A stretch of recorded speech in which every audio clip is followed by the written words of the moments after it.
New company, new version, new Bricscad. With a major rebrand and version 26.2 just released, it looks like Octave Bricscad is changing gears and focusing on their primary users. But is this a good thing or a bad thing for you specifically? Let's find out. Before I dive into the latest features of Bricscad version 26.2, this release was accompanied by a 45-minute presentation from Octave themselves. Now, if you pay particular attention to the tone and style of this video, you'll notice a few key themes, especially from some new faces. We have a new executive manager for general design, Gray Holland, and a new executive product manager, Keith Perrin. Both speak in a very similar fashion, and both are pushing previous ideologies of what Bricscad could be to focus on what Bricscad truly is and what Bricscad does best. This snippet from this presentation video summarizes it and is the message we truly should be listening to moving forward. Let me remind you what Bricscad does. We don't do everything. We excel across this workflow centered on we build tools that help you import or create data, optimize and edit that data, detail and annotate your drawings, and publish production documentation. We don't focus on front-end creative design. Bricscad is here to import, edit, optimize, and manage your data. It is not a front-end software.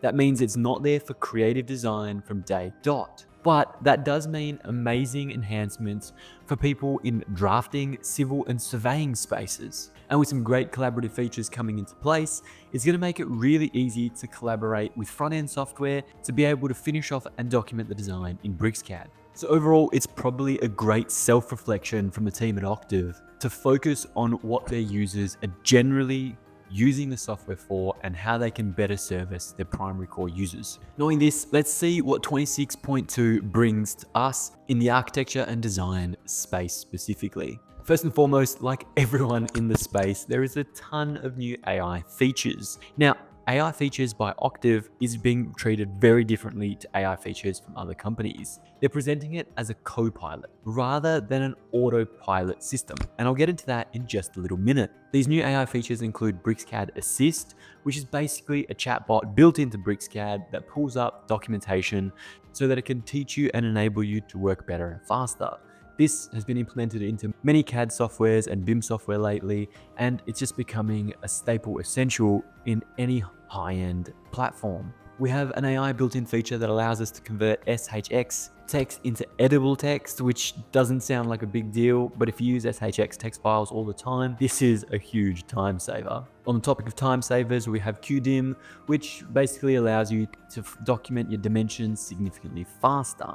Now, this being a .2 release rather than a brand new V27 release, we're not expecting the greatest, newest features, we're expecting additional advancements. So with these AI features, we're talking about the starting point of the copilot. Now, for Octave and Bricscad, this means enabling designers and documenters to still have full control, to be able to allow the AI systems to assist them in their design and documentation journey, rather than take over and do it for them.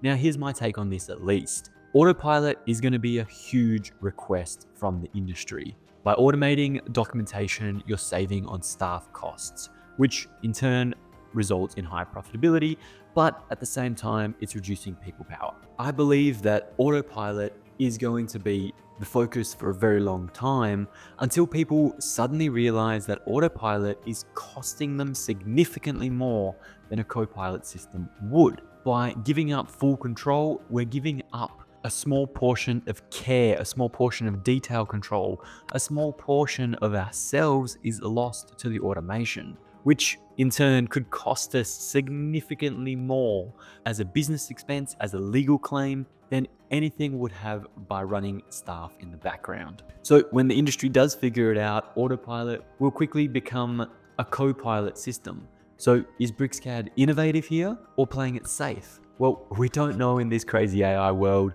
but I would say they are playing it safe, but they're also playing it very smart. Version 26.2 also provides a huge array of software integration packages. Now we have Autodesk Construction Cloud integration, Autodesk Vault integration, Siemens Teamcenter integration, and Bentley's ProjectWise integration. Again, just allowing us to collaborate with those front-end and extreme back-end users during construction and shop drawings and detailing through the Bricscad software. So despite it not being a major update and being a minor mid-year update, these integrations play a huge part in the story and theme that the new leadership team is talking about. They're focusing again on detailing back-end design integration rather than front-end design, which I believe is probably a narrative that's going to continue long-term for new features and new releases. One update that is very much welcomed is the update to the dynamic blocks. Now, dynamic blocks was a huge part of a recent release, which made Bricscad significantly more powerful than ever before. Now, we have a couple new features that takes it to the next level, because again, Bricscad was listening to their user feedback. We have an experimental feature called BC parameters, which allows us creative control and creative constraints. As an example, and a very simple example, we now have the ability to provide height and width constraints in our blocks, so we can automatically automate this section. Further to this, we have lookup tables, which is incredibly useful if you're using standard parts or standard sizings. Think windows as an example. If you're using standard window sizing, you don't have to redraw those blocks. You can simply use the lookup table, find the right size, and move on with your project quickly and efficiently. And because we are talking about late-end project documentation, an update to the tool palette allows properties to be directly accessed from that element, which gives us more creative control and allows us to use these blocks on repeat to the exact specifications we're looking for. Again, just streamlining our processes and our projects a little bit more than ever before. Drawing health is another one of those features that was recently added to Bricscad, and it was an awesome feature. It was one I actually highlighted in one of my recent videos. But drawing health was a standalone item. You had to physically go in, find it, activate it, and allow it to do its thing, which was great if you knew about it. But most people don't follow along the journey. They don't look at these videos and understand every single new update and feature. So to take advantage of the drawing health feature, Bricscad has now integrated it as a pop-up, basically allowing it to run in the background, analyzing your documentation, and advising you as an AI copilot when things are going wrong and how you can fix them. But again, you have to accept the fixes and you take responsibility for the fixes. So now this advanced feature goes above and beyond and actually integrates it into all users' workflow rather than just those pro users that know all the new features. Another key improvement on top of the hundreds of minor little improvements they've made is the BIM Section tool has been significantly enhanced. Now, personally, I welcome this one because there was times in my testing phases that the system just continued to crash when we were trying to run the 3D BIM sections. Now, this was with IFC files, which may have had interpretation issues, but at the end of the day, it was still causing issues.